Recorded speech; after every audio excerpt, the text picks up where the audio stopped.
어느 한쪽이라도 제거되면 개이득이라는 심정으로 진행된 지난 실험. 하지만 어느 한쪽의 제거는커녕 682가 전혀 예상치 못한 반응을 보이면서 오히려 수많은 의문점만을 남기게 되었는데요. 실제로 시청자 여러분들도 댓글을 통해 실험 내용에 대한 수많은 추측들을 남겨주실 정도였답니다. 그런데 이번 실험을 SCP 세계관의 몇 가지 특성까지 고려해 생각해본다면 훨씬 더 다양하고 재미난 방향으로 해석될 여지가 있다는 사실. 오늘은 맵피셜을 통해 682와 문의 수호자의 정체를 분석해보고 나아가 SCP 세계관 속 신적인 존재들에 대해 고찰해보는 시간을 가져보도록 하죠. 이번 실험에서 가장 눈여겨볼 점을 꼽자면 단연 무성한 추측들이 절로 나오게 만든 682의 발언들인데요. 당연히 성경 속 케루빔이라고 생각했던 문의 수호자를 단박에 부정해버리는 이 발언들은 크게 모든 것이 진실이거나 거짓일 경우, 그리고 진실과 거짓이 교묘하게 섞여 있을 경우까지 총 3가지의 전혀 다른 방향으로 해석해볼 수 있답니다. 가장 먼저 단순하게 682의 모든 말이 진실일 가능성부터 살펴보자면 사실 지난 실험의 내용만 놓고 봤을 때 가장 먼저 떠오르는 생각은 어쩌면 문의 수호자가 케루빔이 아닐 수도 있겠는데? 라는 생각일 텐데요. 그도 그럴 것이 다른 존재도 아닌 682가 대놓고 부정을 했기 때문. 지금까지 682가 보여준 모습들을 보면 박사들도 알지 못하는 SCP의 정체를 알고 있는 듯한 모습이나 고대의 물건이나 글자까지도 아는 듯한 모습을 종종 보였다 보니 녀석의 흉내남의 눈동 이라는 발언 역시 그저 그런 허언이 아닌 문의 수호자의 진짜 정체를 알고 있거나 혹은 꿰뚫어봤기 때문일 가능성이 충분히 있기 때문이랍니다.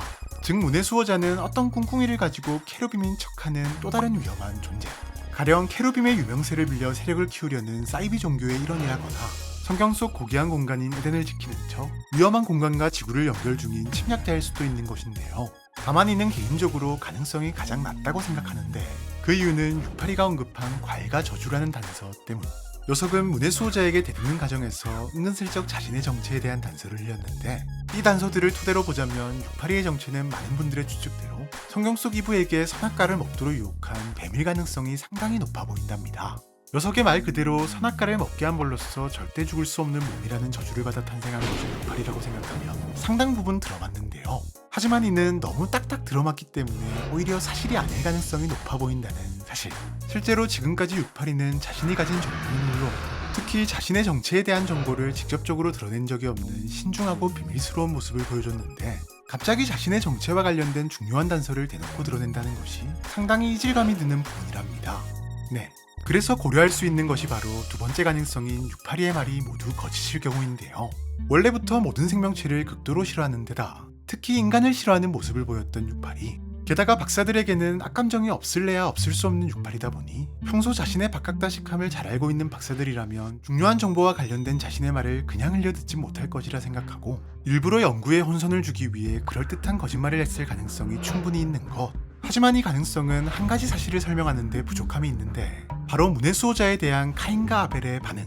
추후 다루겠지만 카인과 아벨 역시 성경 속 존재와 관련이 있을 가능성이 높은데 문의 수호자가 성경 속 케루빔이 아니고 문 뒤의 공간도 에덴 동산이 아니라면 가까이 접근한 카인이 갑자기 극도의 고통을 호소할 이유가 없어 보이기 때문이랍니다.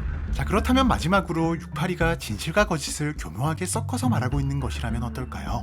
여기에는 다수의 신적인 존재가 공존하는 SCP 세계관의 특성을 함께 생각해보면 이해가 쉬운데 여러분들도 잘 아시다시피 SCP 세계관에는 어딘가 모르게 의심스러운 자칭 신부터 신은 신인데 어딘가 조금 모자라 보이는 신, 그리고 한 명만 죽어라 괴롭히는 쪼잔한 신은 물론 신에 필적하는 능력을 가진 듯 보이는 수많은 존재들이 등장하는데요.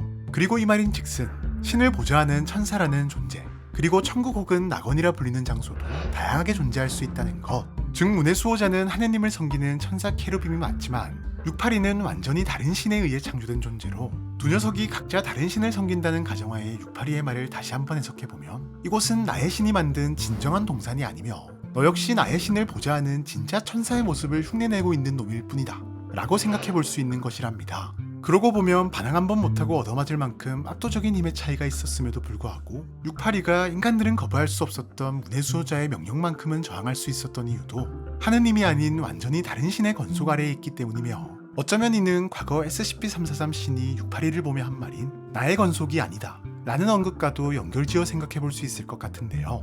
즉 682 입장에서는 동산이 아니다라는 말이 100% 진실이지만 여기에 자신의 정체가 성경 속 뱀이라는 거짓 하나를 섞어 말함으로써 자신이 섬기는 신이 아닌 다른 신을 부정함과 동시에 박사들에게는 혼란을 주는 일타쌍피의 발언인 것. 자, 그렇다면 이쯤에서 드는 궁금증 하나. SCP 세계관에는 어떤 신적인 존재들이 있으며 그 중에서 682에 대한 권속을 가진 신은 누구일까? 그래서 준비했습니다. 이어지는 다음 영상들에서는 SCP 세계관 속 여러 신들과 관련된 요주의 단체들에 대해서도 집중적으로 다뤄볼 예정이니 많은 기대 부탁드리면서 오랜만에 안녕!